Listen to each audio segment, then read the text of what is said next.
We've all become very cognizant of Jack and his story. And when Alibaba went public with the largest IPO in history, we knew a lot more about him. So I want to talk about his personal story. I want to talk about how many times he tried and failed and what kept him going. I want to talk about where he is today and how he got here. I begin with this question, though, Jack. Why are you back at Davos? It's a long break for 7 years. I think my last trip here was year 2008.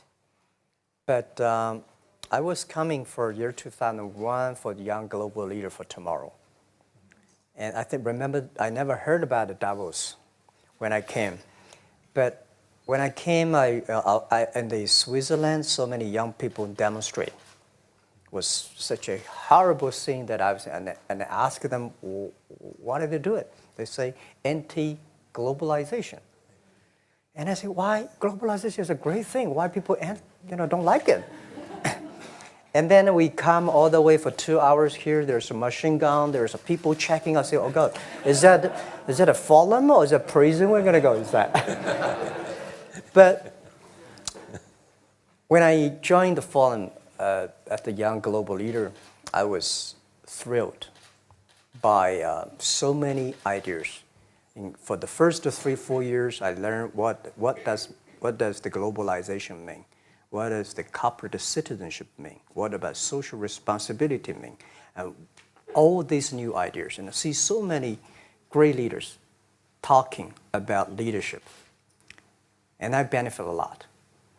And the year 2008 and 2009, when the financial crisis came, I think it's better go back to work, because we can never win the world by talking.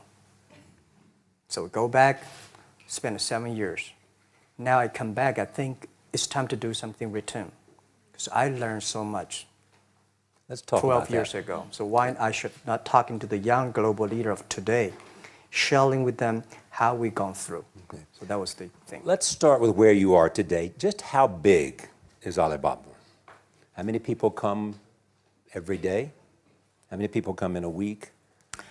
How fast is it growing? Yeah, we have over 100 million buyers visiting our site, shopping our site every day. And we created 100 million every day. We created 14 million jobs for China, directly and indirectly. And we grow from 18 people to 30,000 people, 18 people in my apartment, to now we have 4 big campus. Compared to 15 years ago, we were big. But compared to 15 years later, we're still a baby. How big will you be 15 years from now? I think 15 years ago, I told my team that 15 years, in the past 15 years, we grow from nothing to this size. And 15 years later, I want people to know about Alibaba, know Taobao, because it's already everywhere. I want 15 years ago when we talk about what is e-commerce, why small business can using this e-commerce, this internet, can do business across the nation. And I hope 15 years later, people forget about e-commerce because they think it's like electricity. Nobody thinks it's a high tech today. Now, this is something that I don't want 15 years later. We still walk on the street talking about why and how e-commerce can help people. You tried to get into 3 colleges. Mm-hmm. Each time they rejected you. No, I tried. There's an examination that young people, if you want to go to university, you have to take the examinations. So I failed 3 times. Okay. But a lot of fail. I failed for funny things that I failed a key primary school test for 2 times. And I failed 3 times for the middle schools. And you will never believe in Hangzhou, my city, there's only 1 middle school that lasts only 1 year. It was changed from primary school to middle school because our graduates of our school, no middle school accept us because we were too bad. Yeah. They would become a middle school. What effect did it have, though, being rejected? Well, I think we have to get used to it. We're not that good. Even today, we still have a lot of people reject us. I think when I graduated from universities, and before for 3 years, I tried to fill in the universities. So I applied jobs for 30 times, got rejected. I went for a police, they said, no, you're not good. I went to even the KFC. When KFC came to China, come to my city, 24 people went for the job. 23 people were accepted. I was the only one guy. And we went for police. 5 people, 4 of them accepted. I was the only guy that I received it. So to me, being turned down, rejected. Oh, by the way, I told you that I applied for Harvard for 10 times, rejected. I know I'll be rejected. I just don't want to say that. Yeah, sorry now. 10 times you wrote them and said, I'd like to come to Harvard. Yeah. And then I told myself, someday I should go teach there, baby. I think that can be arranged. Richard Nixon came to Hangzhou. Yeah. And after that, tourists flooded the place. Yeah. And that's how you learned English. Yeah.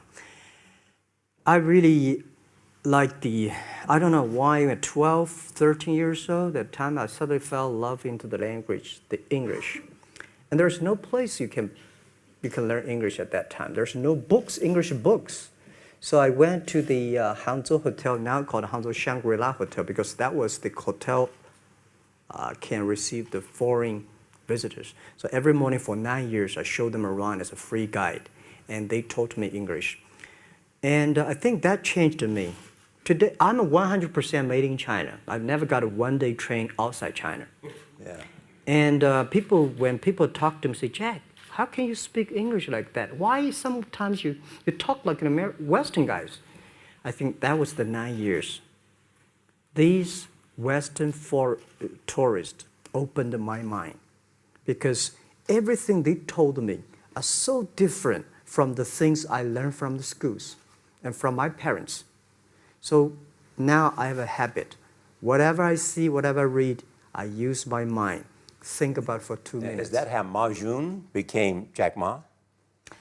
Actually, Jack, the name was given by a lady in tennis. She's a tourist. She came here and she said, came to Hangzhou. We become a pen friends. Ma Ring is so difficult to pronounce. So she said, do you have an English name? I said, don't. So can you give me an English name? She said, okay. She said, my father called it Jack. My husband called Jack. What do you think about Jack? I said, good. So I've been using that for that many years. Yeah. First visit to America, 1995? 1995, yeah. I came here for a project helping the local government to building up a highway. And you tried the internet. I tried the internet in Seattle, and in a building called the USA Bank. I don't know whether the USA Bank is still there or not, but there's a building. And my friend opened a small office, which is like only 10% bigger than this room. And there are a lot of computers in there. And he said, Jack, this is internet. I asked, what is internet? He said, search whatever you want. At that time, they used Mosaic, very slow, right? Yeah. And I said, I don't use it. I don't want to type because computer is so expensive in China. If I destroy it, yes, I cannot pay. He said, just to search it. So I searched the first word, beer. I don't know why, because it's easy to spell, baby. And I see beers from Germany, beers from USA, beers from Japan, but there's no beer from China. And I say, okay, type the second word is China. No data. Nothing. Nothing. And I said, 1995. 1995. No data about China. So I talked to my friend. Why not make something about China? So we made a small, very ugly-looking page called China. It's something like I did a translation agency. We listed on there. It was so shocking. We launched at 9:40 in the morning. 12:30, I got a phone call from my friend. He said, Jack, you got 5 emails. I said, what is email?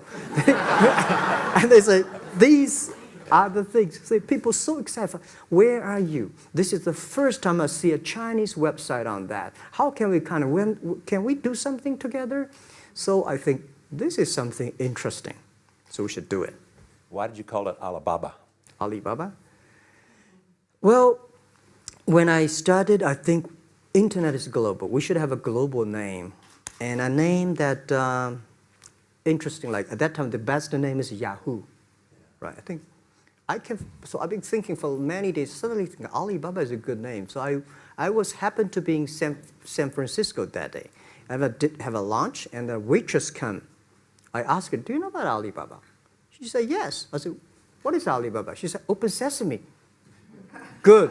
So I went on the street, asked about 10, 20 people. They all know about Alibaba, 40 Thieves, and Open Sesame. And I think this is a good name. And start with A. Whatever you talk about, Alibaba is always top. You have said before that in creating Alibaba, you had to create trust. Yeah. Because people in China were used to face-to-face. Yeah. How did you create trust? I think because we started out doing business on the internet. I don't know you, you don't know me. So how can you do things online unless you have trust? So for e-commerce, the most important thing was trust. I think when I first went to USA for raising money, talk to the venture capitalists, a lot of people say, oh, Jack, no. China doing business by the guanxi. How can you do business on the internet? And I know that without the trust system, the credit system, it's impossible to do business. So in the past 14 years, everything we do is trying to build up the trust system, the record system. Well, Charlie, I'm so proud today. When I talk to the young, today in China and in the world, people don't trust each other. The government and people and media and everybody think, this guy is cheating. But because of e-commerce, we finish 60 million transactions every day. People don't know each other. I don't know you, I send products to you. You don't know me, you wire the money to me. And I don't know you, I give a person a package, I don't know him. He took something to cross the ocean, cross river, and send. This is the trust. We have at least 60 million trust happening every day. But you created it by creating an escrow account in the beginning. Yep. And so you keep the money until they got the product. Yeah. And then you release the money. That's true. I mean, the escrow service is about Alipay. When I this idea, I would love Davos, because it was a big decision. Because for first 3 years, Alibaba is just like e-marketplaces for information. What you have, what I have, we talk a lot of time, but don't do any business. Because there is no payment. I talk to the banks. No banks want to do it. Banks say, no, this thing never work. So I don't know what to do. Because if I start to launch a payment system, it's against the financial legal laws. Because you have to have a license. But if I don't do it, e-commerce will go nowhere. So then I went to Davos. I listened to a leadership discussion. Leadership is about responsibility. And after I listened to that panel, I give a call to my friends, my colleagues in my apartment, say, do it now, immediately. If something wrong, the government not happy about that, if one body has to go to the prison, Jack might go to the prison. Because it is so important for China, for the world, to build up the trust system. And if you do not do it, I said, and do not do it properly, stealing money, money wash, no trust record, I send you to the prison. So that was the thing. And people don't like it. So many people I talked to at that time for Alipay, they say, this is the stupidest idea you have ever got. But I say, I don't wear the stupid clever as long as people use it. Now we have 800 million people using this Alipay. Stupid things, But if you do it better, it's better. Alipay is a privately held thing. It's not part of Alibaba. No, it's a Let me private. talk about money for a second. Yeah. You have never gotten money from the Chinese government? No. None. None. I want it at the beginning, and later I don't want it because I think if the company always think about picking money from out of the government pockets, that company is rubbish. Think about how can you make money from the customers and market and then help customers succeed. That's our philosophy. No money from Chinese banks? No. No. At that time I want, and now they want to give me, I don't want it. Yeah. All right. Your relationship with the government. Mm-hmm. Yeah. What's your relationship? I mean, if they didn't, here's what some say, that you have existed in an environment that's not, they have restricted competition for you. And that's a pretty good thing to do for a private company. Yeah. I think the relationship with the government for us is very interesting. For the first 5 years, because I've been working as a part-time jobber for a government organization called Ministry of Foreign Trade, 1997, for 14 months. And I learned that you should never rely on government organization to do e-commerce. And I started a business. I told my people and team, in love with the government, don't marry them. Yes. Respect them. And a lot of people say, well, government officers talking about internet, the censorship and this, that, and they worry about. I think it's the opportunity, it's a responsibility talking to them. Tell them how internet can help. So you tell them we create jobs. Oh, yeah. I think a lot of people debate and fight against them. And in the first 12 years, anybody come to my office, I sit down, talking to them, how we can help economy, how we can create jobs, why China will improve by the internet. I think because internet at that time is new to any government. And if you convince somebody, and you have the chance. So today I'm very talkative. This is why I talk to so many people. You were also seen in Hollywood. Yeah. What are you doing in Hollywood? Well, I like the Hollywood innovation and the digital background. I learned so much about the Hollywood movies, especially the Forrest Gump. You love Forrest Gump. I love Forrest Gump. Well, why do you like him? Simple. Never give up. Never give up. People thinking he's dumb, but he knows what he's doing. And I was very depressed the day, year 2002 or 3 in the States, when a bit earlier than that. I was very depressed when I could not find out a way for the internet. And then I watched the movie in my friend's home, Forrest Gump. When I see him, I think, this is the guy we should learn from. Believe what you're doing, love it, whether people like it, don't like it, be simple. And like the word, life is like a box of chocolate. You never know what you can get, right? I never know I would be here talking to you and talking to Charlie Rose. I never know. But today I made it. I told my people in my apartment 15 years ago, guys, we have to work hard, not for ourselves. If we can be successful, 80% of the young people in China can be successful. We don't have a rich father, powerful uncle. We don't have $1 from bank, 1 cent from government. Just work as a team. So what do you worry about? I worry about it today. Young people, a lot of young people lose hope, lose vision, and start to complain. Because we also have the same period. Because when it's not a good feeling being rejected by so many people.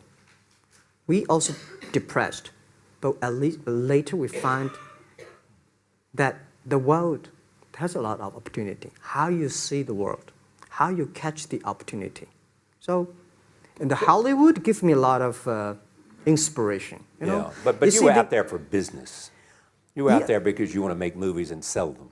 I want to make the movie for business-wise. We are an e-commerce company. We have a lot of products that need logistic.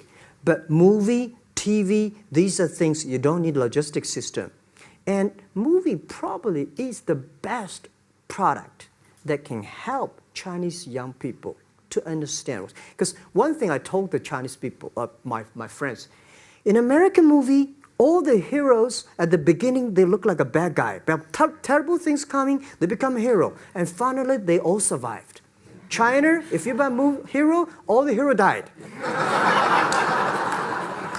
So, because only dead people become the hero. So nobody want to be the hero. So you want to change the Chinese definition of hero? Yeah, I want to say hero. Today we have so many heroes live in this world. China today, are you worried the economy slowed down?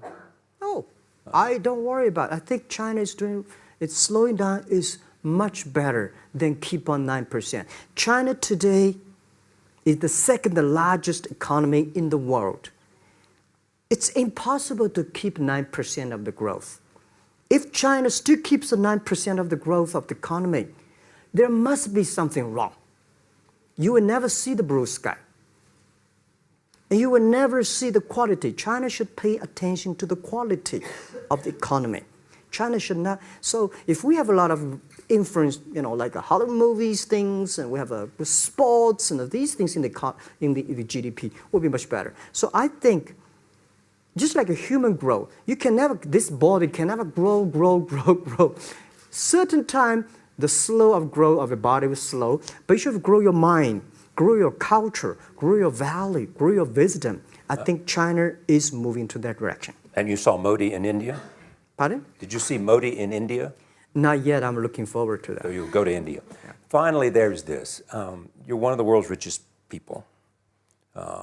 Your company is one of the world's richest companies. What do you want beyond Alibaba?